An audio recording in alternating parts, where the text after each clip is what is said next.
just want to thank Dawn from the Troy Chamber for showing up and giving us a presentation today. You know, we saved the best for last. Oh, stop, Todd Sivia, you're crazy. So I'll turn it over to Teresa. So. All right, well, thanks for all of you that are joining us or catching this on the replay. We really appreciate that you have been a part of this webinar series. Refresh, reset, go. I have to close my eyes and think about that. Refresh, reset, go, and then we might have a reflect, right, Todd? Absolutely. So happy again to have Dawn. I'm going to tell you a little bit about Dawn for those. I mean, I don't know if there's anybody that doesn't know you, Dawn. Oh, gosh. All the people that you know, but along with being the executive director of the best chamber of the universe, she owns her own company. She is CEO of Customer Service and Beyond.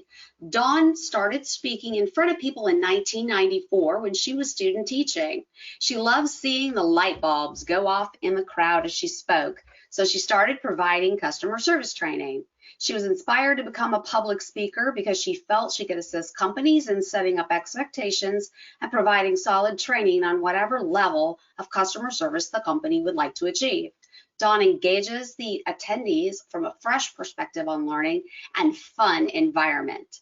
An incredibly flexible and animated speaker, Dawn has spoken to audiences on the radio, television, international radio, to nonprofits, for-profits, schools, large companies, and small companies. Her most requested topics include change your attitude, change your underwear. Notice I didn't say underpants. Be an owner of your job, not a renter. What is your wow? Living the life you love, and a few more, really lots more. She hopes to speak all over the United States to inspire people to do their best. Dawn has also written and published a book, Customer Service and Beyond. It's all about the wow, and is currently working on 2 more books. She holds an Associate of Science degree, a Bachelor's of Science degree, and a dual master's degree in management and human resource development. She truly has a passion for what she does each and every day and encourages people to find their passion. Their entire lives will change. So welcome, Dawn. We are so excited to have you to talk about all about the wow with customer service and give these business owners that have been closed, that are opening, how best to prepare with customer service for that opening. Maybe the ones who have been, open and now are expanding. Everybody needs to know how to improve it because there's going to be so many customers rushing out, right, and being excited in the establishments, and maybe they're not always patient or the best, but let's learn how to deliver that wow. Hey, thank you, Todd and Teresa, for having me this morning. I'm excited. Let's talk about the wow. So what's different today than even 8 weeks ago? I would say that now is your chance to get your customer service on. So when people start coming back, they're going to be looking at things like sanitation. They're going to be looking at things like your staff and their reaction. So there's a lot of things that need to happen. And the one thing I'm really concerned about is that some businesses are going to think it's going to go back to the way it was. The staff's going to come back. We're going to go back to the way it was. And that is not true. I'm advising all of my clients to set up a training with their supervisor, or not necessarily me. I just think that internally they need to talk about situations. Every customer is not going to be happy about coming in. Every employee is not going to be happy about coming back. You have to role play these situations with your staff so they're prepared for that situation. For those businesses who have been closed, who are maybe opening at their first level, their second level, take a look at your environment. What needs to change? Does your landscaping need done? And I know you're thinking, what does that have to do with customer service? In addition, I'm a secret shopper, and I go into companies and I try to find the good and the bad and what needs replaced. And so sometimes from an outside perspective, to see how you're perceived. I know one of the things that I found interesting is that companies are open, but people don't know it. So there's no signage that they're open. The people are simply waiting inside for customers, and that's not how it's going to be. Make sure on your website that it's updated with your current hours, that it's updated with your changes that you've made. I really encourage my clients to take some pictures of things that have changed. So you might love a restaurant and their pizza. You love them. The difference in 8 weeks ago and today is that you want to know how they're making that pizza and keeping you safe. Still love the pizza, but now you get a little like, okay, now I got to know what you're doing to keep me safe. So it's interesting to me that as businesses reopen, their marketing plan hasn't changed. So they haven't thought about an app, or I have restaurants who don't have a Facebook page or an Instagram page or delivery or online ordering. So when you don't have any of that, but your competitor next door does, I think you need to think about that. I encourage people to secret shop their competitor all the time. So I think find that one company that is a lot like yours that you admire, and go and order whatever you can at this point, because I think it's, pick up, delivery. If you don't have a delivery system, find a delivery that works. Also, one of the things that I want to talk about is with regard to employee training. So employees need to get great training from their boss, but their boss needs to have a positive attitude. They need to have an attitude when they come in of, I'm here, I'm excited, I'm glad I'm here, let's go.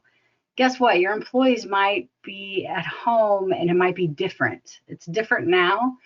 Their spouse is home, their spouse is not there, their kids are learning from home. So sometimes to sit down with those employees and to chat about what it is that can help them. So, sometimes it's mental health counseling. Sometimes it's just a little chat. Sometimes they need a flexible work schedule because of daycare. You have a great employee, do everything you can to hold on to that employee. Teresa, any other questions that you might have for me? I am open, or anybody calling in that has questions. How do you keep that positive attitude? I think that's my question is, a lot of times I see, business owners are drained right now. They're drained of their energy, they're drained of their excitement because they're not seeing the light at the end of the tunnel. So, anything you can tell the audience about to help boost that positive attitude during this time of chaos. So I can use my company as an example. Of course, I'm a keynote speaker and customer service trainer. So I'm out there, I'm traveling, not for the last 8 weeks, I haven't. And so I've had clients who I thought would cancel. And I thought, man, we're going to have, 200 people at this. No, they just simply went to we pivoted and we worked at it. So I could have went in with the attitude of, it's over, I can't do this anymore. But I think it's about seeing perspective. And the fact is that you can choose your attitude. And people say, well, that's great, and that's all talk. And you can choose your own attitude, because guess what? No one can change mine. And I'll give you an example. I don't follow anyone on Facebook that's negative or political or anything I don't want, because that makes no sense to me. Why would I do that? I also don't watch any television or news. I do like documentaries, and then my mom will keep me updated on current news. Although with all that's going on, I've had to watch a little bit, and I can feel my anxiety and I can feel it change my attitude. So those things that give me that ugly feeling inside, I have to figure out what that is, because that travels right over to either me, the chamber director, or me, the CEO. So here's a couple tips. One, when you wake up in the morning, you have to make a choice. You have to make a choice that it's going to be a good day, because you can lay there and go through your schedule and wonder about your day and say it's going to be terrible. And I have a great example. I was doing a seminar about 2 years ago, and I'm in this topic right here at this portion. And I said, look, you better be grateful for everything. Lady raises her hand. She says, look, I know what you're talking about. I know what I should be doing. I have a 2-year-old and a 3-year-old, and they wake me up too early. They have to, go to the bathroom. They got to get some breakfast. And how can you plan your attitude with that? And you're getting awakened by these children. And so as I go to answer, a lady to my left raises her hand and asks if she can talk. And I said, sure. So I sat down and she came up and she said, ma'am, I feel your pain. She said, but I'd give anything to have my 3-year-old come in and greet me in the morning. He was killed by a drunk driver. And everybody during this, I tell the story all the time, and people pause and they say, wow, I get it. Our gratitude begins at home. Our gratitude begins in the morning when we open our eyes. So I have complete control of my attitude. Now, I will have parents in the audience say, have you ever had teenagers? And I get that. But honestly, people give other people too much credit of change in their attitude. I don't want to talk about changing their underpants, Teresa Pedigo. So. I'm sorry, I'm retitling. That's what came to mind. So I've got a question. When we're talking about the wow for these business owners, do you have some recommendations as far as how do they sit down and strategize? What can my wow be? I do. I feel like it is harder for us to find our own wow than it is for us to help someone find their wow. So oftentimes, if I have a public seminar, I will put the industry at the top of everyone that's in the room, so separate pages. And I will pass around the pages and ask people, look, this florist, what can they do to be a wow? Because the florist is here in their world right here, and they can't see outside of that. So an example for a florist, and you'll know how this is dated based on the camera. Many years ago, I had a friend who was an attorney, and she had been practicing about 5 years and hated it. Hated being an attorney, hated it, and decided she was going to open up her own floral shop and delivery service. And I said, well, if that's what you want to do, let's do that. And she did. And she goes, but I have to be different. She said, I have to be better than my best competitor. That's what I always say. She said she would have the delivery person take the delivery and then take 2 Polaroid, that's where the timing is, Polaroid pictures. They would take the Polaroid pictures back to the office, and the first Polaroid picture would be a handwritten note to the person who received the flowers. Sally, I'm so happy that you really enjoyed your flowers. I know that Carrie was excited about you getting them. If we can help you in any future deliveries, please let us know. And the business card. The other picture went to the person who sent the flowers, who said, we thought you'd want to be in the moment with Sally and see her reaction and how beautiful the flowers were. We thank you for utilizing us. We hope you utilize us in the future. Now, that's a wow. And at that point, stamps were 25 cents. But that doesn't even really matter. What they did was something different. My girlfriend went on to have 8 locations, and then she eventually sold the business. And I think she's on an island somewhere being happy right now. But that's a wow. So let's use a wow for, let's just take an attorney. Teresa, I know we know an attorney somewhere. How about knowing the status of my case? So sometimes people will say, I haven't heard from my attorney. I have no idea what it is. Well, when you sit down with that client initially, find out how they want to be contacted and how often. They want to be text, and they want to be text every other week. You can just set your calendar and make it happen, because you have to know the expectations that your customers want. If you don't know them, if you don't know what their expectations are, you can't exceed them. It's pretty tough because you really don't know. Let's take another industry. Let's take a pizza delivery company. So they deliver pizza. I think it's a missed opportunity when you just deliver the pizza box. Whether you have bounce back coupons, I'll tell you what I got.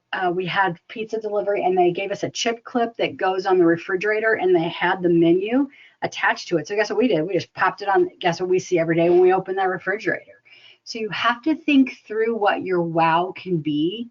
I also have a restaurant who sends us coupons, but they're just different coupons. It's like a free meal, like a truly a free meal, because they know we're not going to come and just have a meal. Any other industries that you want me to touch, I can. I've trained a whole lot of industry libraries. How can a library be a wow? Oh my goodness, there are so many ways. When you're checking out your books, a nice conversation with the librarian who's checking you out. The librarian might say, I see you read mystery. Did you know that we have a book club, and it just so happens this month our book is a mystery. It's that general conversation. It's something that you can talk about while you're there that's pertinent. Who has a question for me? Hi, Teresa. Hi, Todd. Going back to the restaurant, Tapper, I can't remember his first name, but he talks about the red napkin. Have you heard that story? I have. You want to tell it real quick though, because I don't think our audience has. Okay. So actually, if you know it, you probably tell it better than I can. So. Well, I know. Let's do the Johnny the Bagger one because I want to make sure we get that one first, and then we'll do the red napkin. So Johnny the Bagger is a young man who works at a grocery store. And he decided that he was going to go home and write all of these really nice one-line sort of motivational quotes. And so he went home and he typed them on the typewriter, then he cut them. And then when people would get in line, he would leave them. So when they unpacked their bag, they would see it.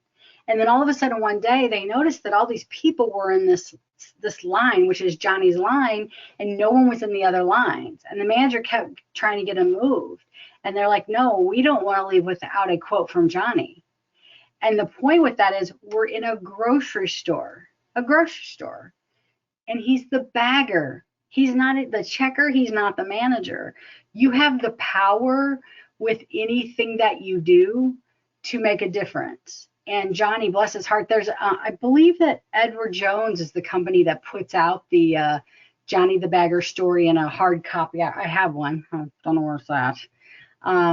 So it's all about going a little extra. And is the VIP, is it the VIP is the red napkin? Is that the story where when they have a napkin, that's how they interact differently? Yeah, it's a coupon, and your first time person, you're there, you get a red napkin, and they brought you in for a steak dinner, a free steak dinner, and then and the manager knows that's your first time showing up, so they use the red napkin to signify that is your first time going to the restaurant. And so the manager goes to that person and touches that table and says, how'd you like our steak? And they come back and they drop down a coupon for a chicken dinner, and say, if you like my steak, here's my chicken, here's half off of my chicken dinner. You got to come back and try our chicken dinner. The second time, that I think they get a yellow napkin or something like that. And then, and the manager stops by and says, next time, come in and try my cheesecake. If you haven't tried my cheesecake, here is a free cheesecake. And so you get them on the third time. And the statistics show that if you have gone to that restaurant 3 times, that you've got them hooked by the 4th time, and they're now a loyal customer. So so kind of using that. I know that there's a great Gary Vee and Tapper conversation, and Gary Vee and them go back and forth on that discussion on that story. So. And I tell you, I have some great customer service stories. Probably my favorite restaurant, Popeye's Chop House in St. Rose. I love them. I love Dwight. I love the staff. Here's what I love about him. He's very hands-on. Something they ask you when you come in. So are you here for a special occasion? Are you here for, what brings you here today? And if it's your birthday, if it's your anniversary, they make this cute little bowl and they put happy whatever birthday, but they've been listening. And that's what it tells you more than anything, is that they've been listening. And I love that napkin story, because I feel like that they get that whole, if they're there 3 times and they like it. Now, Todd, you had to say cheesecake, because you make the best cheesecake in the whole universe. I'm just going to say that. So we go to leadership. I love the leadership at First Baptist Marital. And it's a great hour of just wonderful speakers. I've just been so impressed. But Todd Sivia, just so you know, he's the cheesecake master. I got there my first time and I didn't have lunch, and she said, would you like a piece of cheesecake? I said, sure, you can sit it there. I took one bite. I was like, so I know you're a great attorney, and I think you're a great cheesecake person. So if that attorney gig doesn't work out, I'm just saying, Todd Sivia, it's amazing. Okay, so I've, on top of all the notes that I've taken, Don, it's like now it's like, okay, I need to come to one of these lunches. I know that, but then I definitely am learning here about my partner in crime. We need to celebrate. That was a cheesecake. Oh, Teresa, it's better than anything I've ever tasted. Seriously, it's great. And I think, Todd gives back, of course. And part of that for customer service for me is, we should all be giving back at some level. And there's never a better time than giving back right now. And, it's not something that you have to sure promote and press release and all that, but you should, because I think it inspires people then to do more and do great things. And these companies that are going to succeed in customer service are those who are out there doing great things. I'm telling you, they're out there. They really are. What other questions do you guys have? Got a question about those in the, let's say, personal services, or the bars and so forth. So they've been out, and I know some of them know that their customers are going to come back, right? They know that they've been missed because they've been contacted. So they might just, okay, I just pick up and I do things like I used to do. They're going to come to me. There's other ones that I have worried about, are the clients still going to come back to me? Are they going to be loyal? Or since it might take time to get in, it might take time for me to get served, whatever, maybe I won't get everybody to return. How can these impersonal services and, even the bar, without giving out free shots or having the best dill pickle shots like your mom does, what can they do? That plug, by the way. See, I think for them, I'll just use my mom and sister's bar, Sue's Corner in Grand City, as an example, that they have kept in contact with their customers, which I think is amazing. Because, even with the announcement that they could reopen, they're not going to, they're going to wait. And people are very supportive. So with that being said, that's a great example of them saying that the safety of their customers is more important than the money. Now, they've been out 7 weeks. That's a lot of money to lose.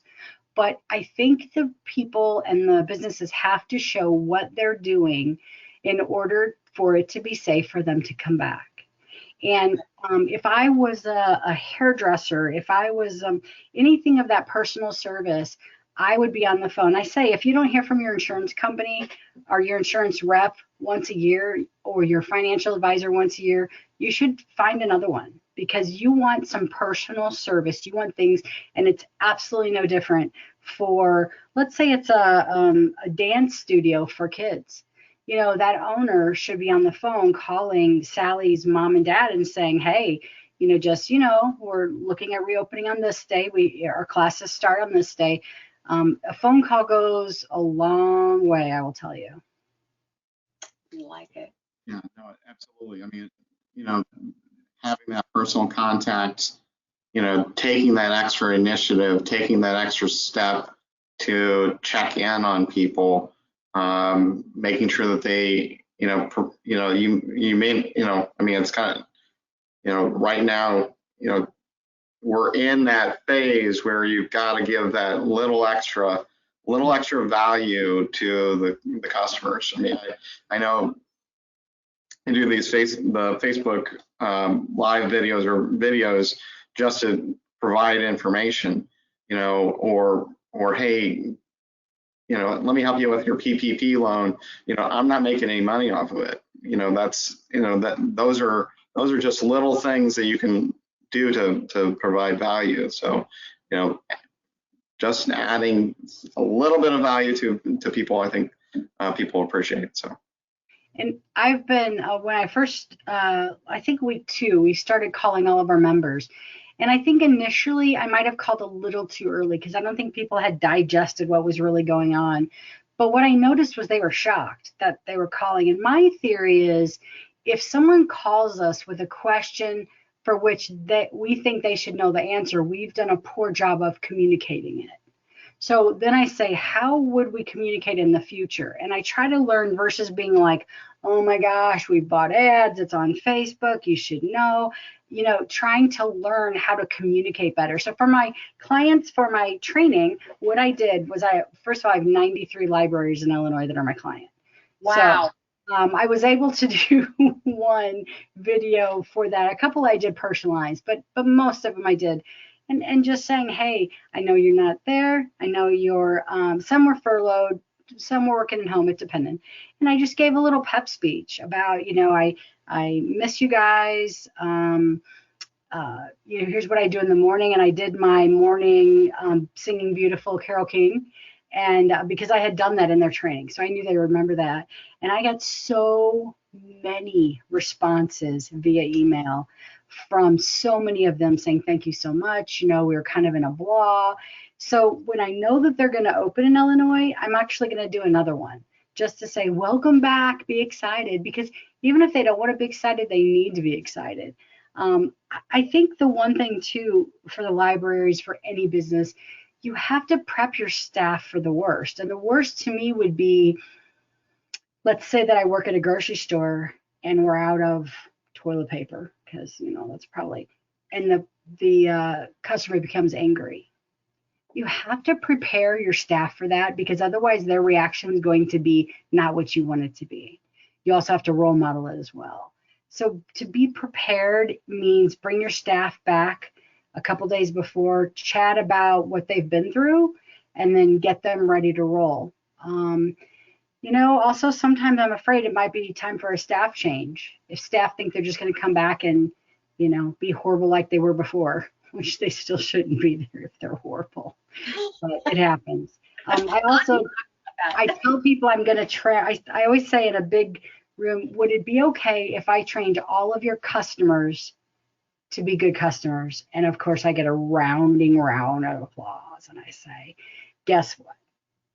In this room, I'm training customers because the people in the room are customers somewhere. I said in 54 years, yep, I know I don't look 54. I know I look 30, but 54 years I've been a customer and never, ever, ever, ever have I yelled at a customer service provider, ever. People go, no, seriously.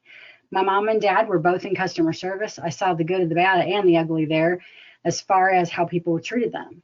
And I said, no one deserves that. No one deserves to be yelled at. I don't let anybody yell at me in my life at all, but I would never do that. So you have to be a good customer. You have to understand the side of the person. If they're out of toilet paper, I guarantee you it's not because they're hoarding it in the back. They don't have, stacks and stacks of it. It's also not that person's responsibility. So how your staff responds is a big way that that customer leaves too. That's interesting. I gotta let that soak in. Yep, you got to be a great customer. Yeah. What else? What other problems can I solve in the world, you guys? Things that make you go, They do. They do. I'm doing, go ahead. You know, kind of going back to one of your points, you know, in this point in time, you know, this past weekend I went to Alton and I was giving my boys the Alton tour, and we hit Lovejoy, the Lovejoy Memorial. And there's another memorial over there with people of the time. It was Hayner, Haskell, and a lot of these influential business leaders that changed the trajectory of Alton at that point in time. And I always think of it as, you know, we are business leaders.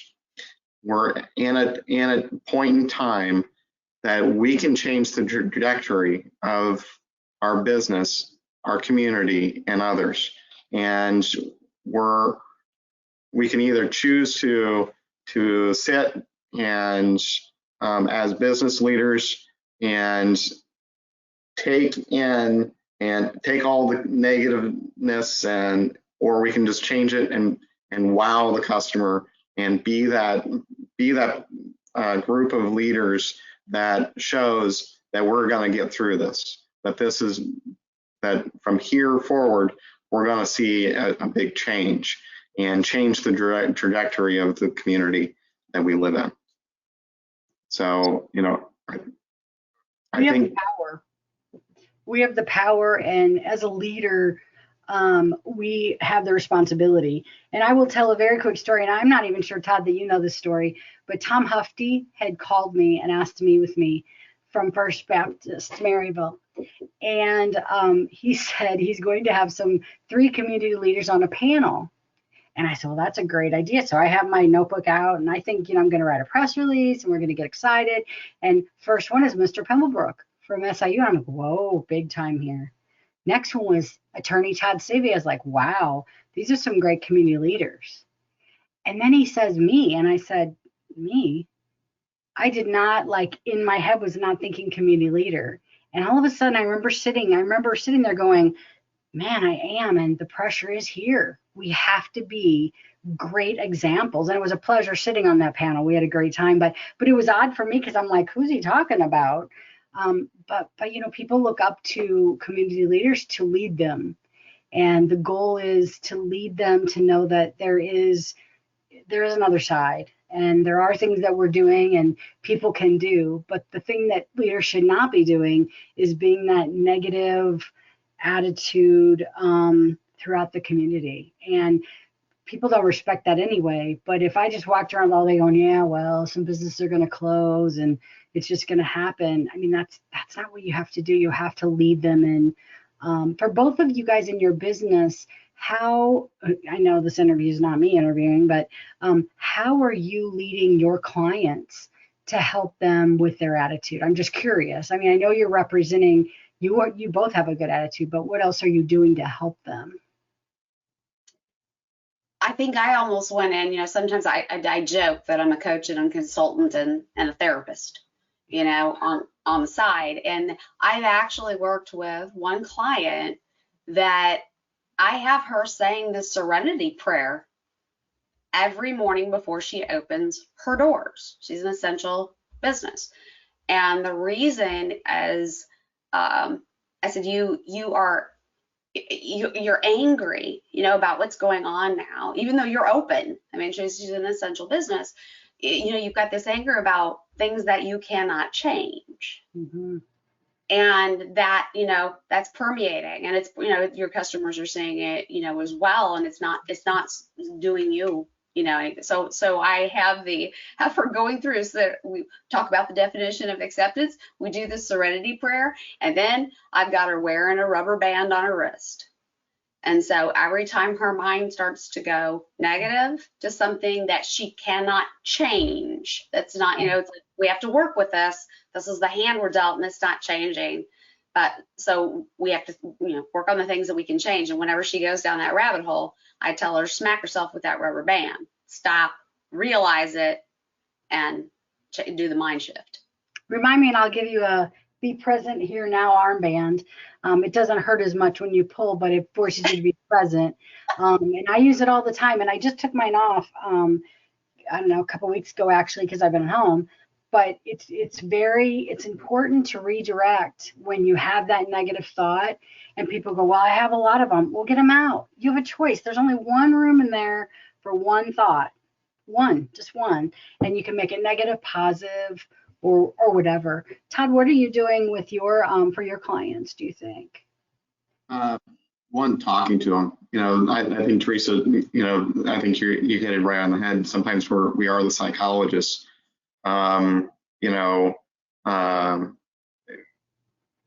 Being able to have a conversation with a client and letting them know you're not alone, and have somebody to bounce ideas off of, I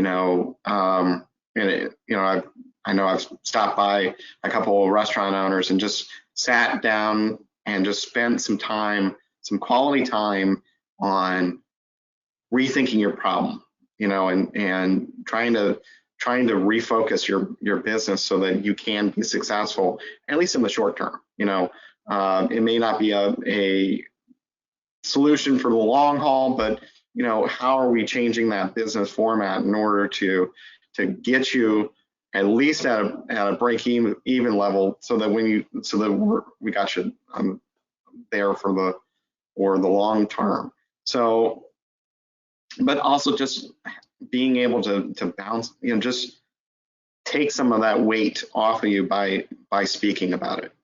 I think that's probably the biggest struggle with a lot of business owners that I'm hearing is, they've got the weight of the world on them. They've got all their employees on their shoulders, the employees' families, and all that.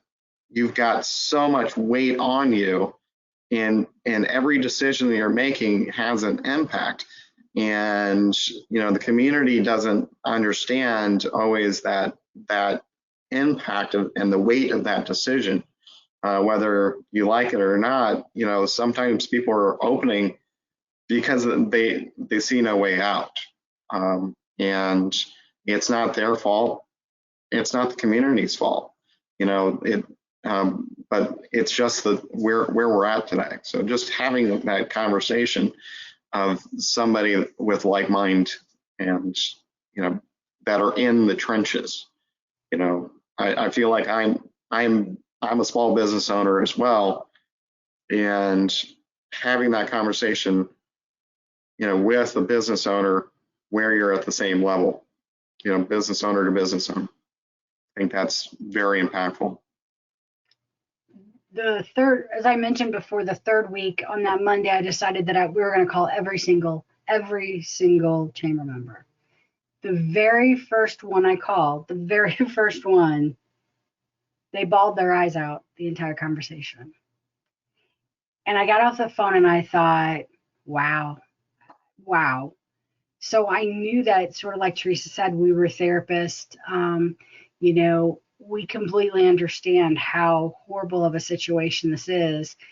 And, I'll let people cry for a little bit, and then I want to help them make a plan to get through this and move forward. And sometimes you have to beat that plan into them. I know that sounds terrible, but that you have to make them realize that they have to change. It's time to move up to 2020 now. So I like to, just like you said, Todd, I'd like to meet them where they are. I sure miss my hugs. I sure miss my in-person. I've made Zoom work. I mean, we sure have made it work. Not exactly the same, but it's all we have. So, right now with the restaurants and the hospitality, I've made a big long checklist. They can pick where they're struggling, and then we've written a playbook for that section. And you say, why don't you just give them the whole playbook? Because we know that nobody's going to read the whole playbook. So you have to sort of feed them a little at a time. What are you doing? Do you need to get masks? What have you ordered? Just get ready because it's going to happen and it's going to be great and it can be great. But when you open that door to that first customer, you can't go, oh God, yeah, it's been a long road. No, you got to say, welcome back. Thank you for choosing us. And so that's kind of where customer service comes in. You just got to kick it up a little.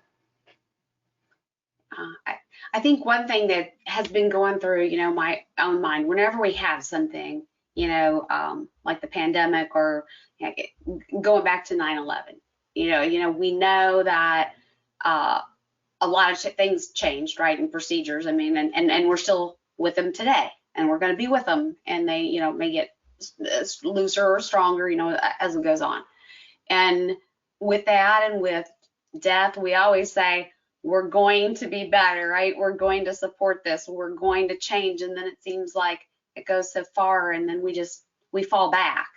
This pandemic at one time will be behind us and, we'll fall back. And so it just, like what I've been thinking is how do you encourage those businesses to take what you have shared on customer service, what we've had other people on the other webinars talk about, all the topics we're feeding because we're in this pandemic, but they apply all the time.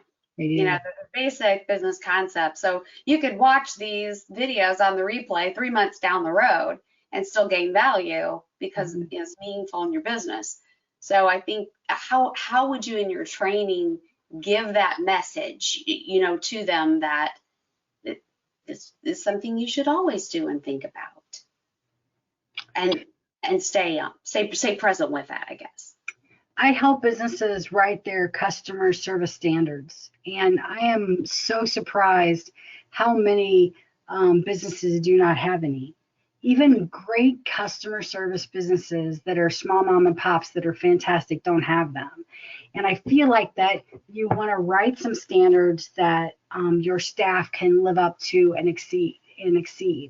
And then we try it. Well, we don't try. We do a staff meeting twice a week, a Zoom recently, and we talk about our plans. What are we going to get done next week? What do we think our members are going to need? So getting staff input on customer service is big.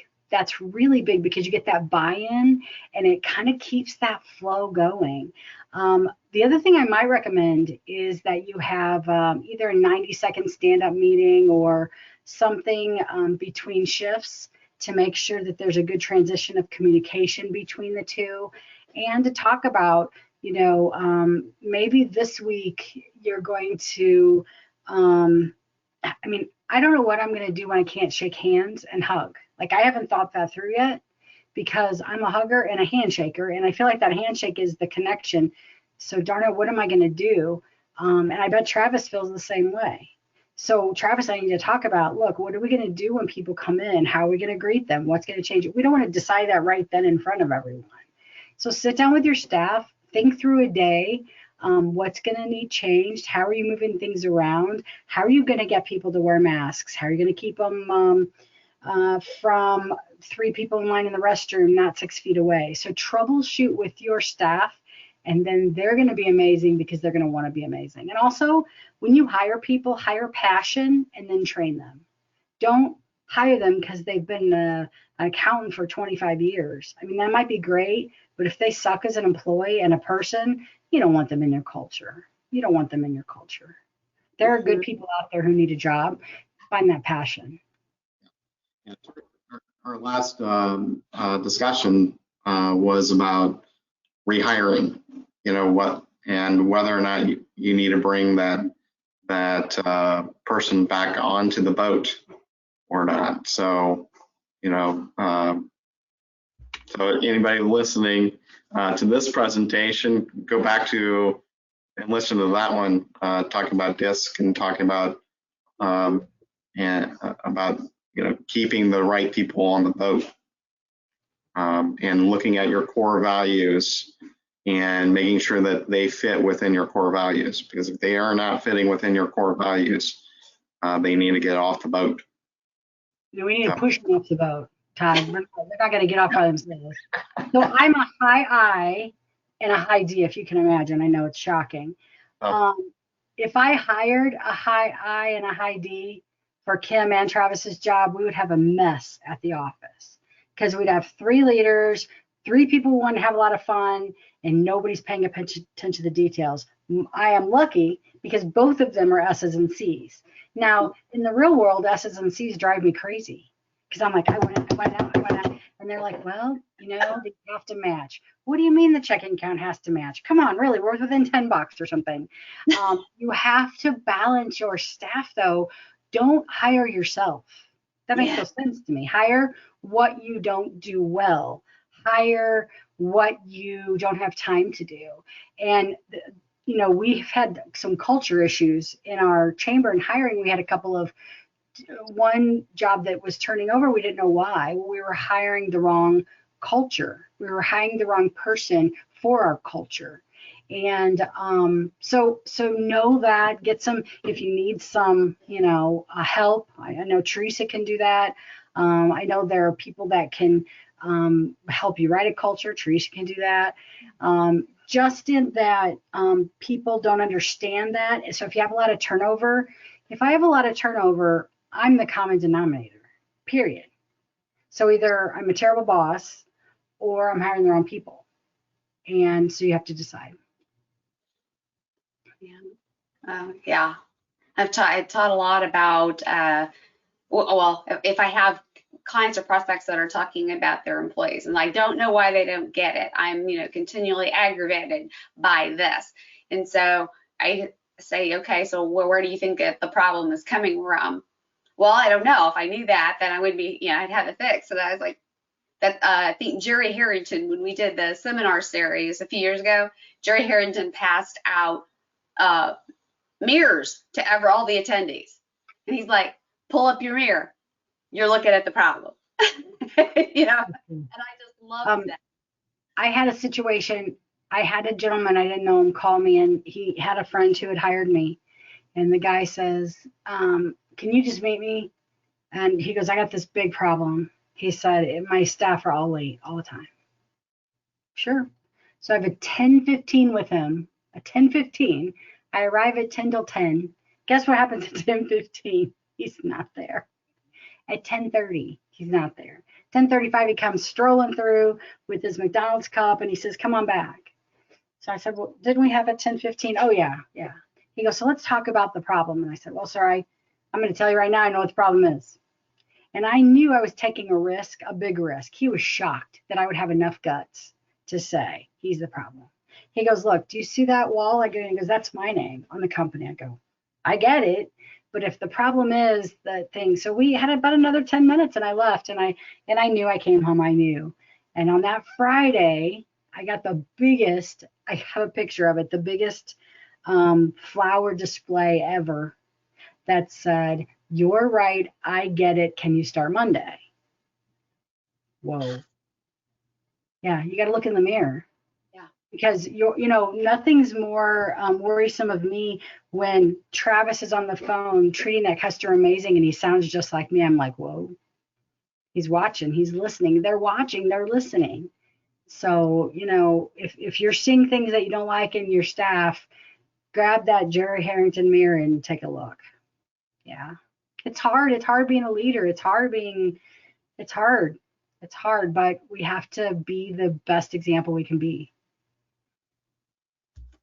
Let's see, I'll double check. Todd, I don't see any other questions coming in. So in the morning, my morning routine, people say, are you like this all the time? And the answer is, both of you know me. Yeah, this is my choice. This is what I do. Wake up and I go and I tell the story that I get in the shower. And I know I'm naked. You don't have to envision that. but I let that shower hit my head and I feel every drop of that shower. I'm not thinking about the day. I'm not thinking about the 1,000 things I have to do. I'm not thinking about phone calls I have to make. I'm thinking about the shower.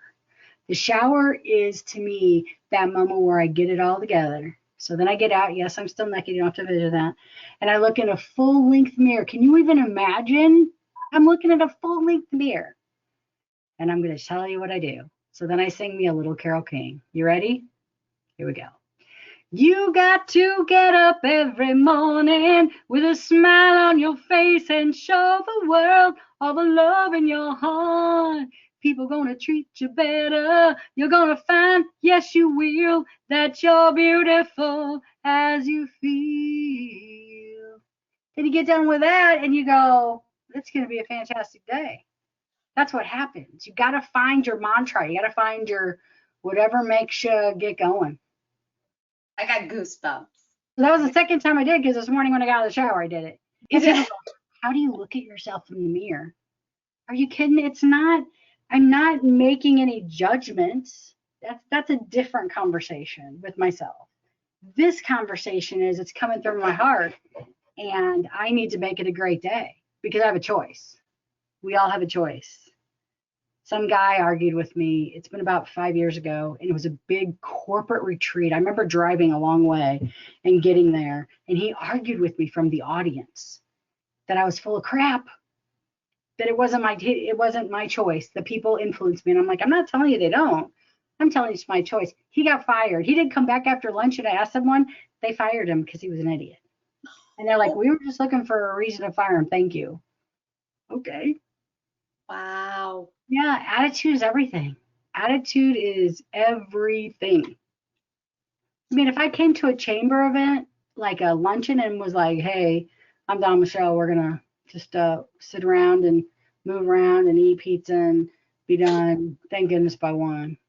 People would be like, why did I come? So if you're a business owner and people come in your business and you've been whining, same thing. Same thing. Same thing. Same thing. Awesome advice. Awesome. And thank you. It was a pleasure being with you guys today. Hey, you're in my gratitude journal then tonight. I'm grateful that I could join both of you guys today. Oh, we are so grateful that you could be on. And like I said, we're going to have this on replay so more people see it and, feel it and just get that inspiration from it, because you do. I mean, you choose your own attitude and you change other people's attitudes when you make them think about that. So can't thank you enough for just, working with you with the chamber and just, you're a great friend. You know that. I think so much of you. So thank you for doing this today. Find your passion and it will never be a job. So 20 years, June 6th, I'll be here. Wow. I love it. The last 8 weeks have been the most challenging, but it's okay. So we got to have Mom's Bar open so we can celebrate that, right? You notice I didn't tell her about the show today because I wanted to watch it, because otherwise you would have had comments like, ask her when she was 3.5, when she started violin at SIU. Ask her. Oh, yeah. I love her. Hey, can I have it here because I'm mailing it. I'm getting ready to do a mailing. But I do have a book if anyone's interested. Ba-ba. And I have a merchandise. In fact, if I pull this, my entire closet is organized with all my merchandise, but love to give away a book. I have Change Your Attitude, Change Under cups and bracelets and some new stuff coming out actually in the next couple weeks. I'm excited. Awesome. Yeah. So thank you guys. You guys are the best. You guys really get it. You get it because you love your clients, and we all should love our clients or get out of the business. That's right. That's right. Todd, final words? Don, we just really appreciate everything that you've given to us, giving us your time, your talent, and again, it's just showing your wow of giving that little bit of extra during this time, and we really appreciate it. Thanks, Don, and we look forward to seeing you soon. Awesome. We're going to spread this around the internet. It's going to go viral. I just feel it. Absolutely. Yeah. Thank you, guys. Have a good day. Thanks. You too. Take care, everyone.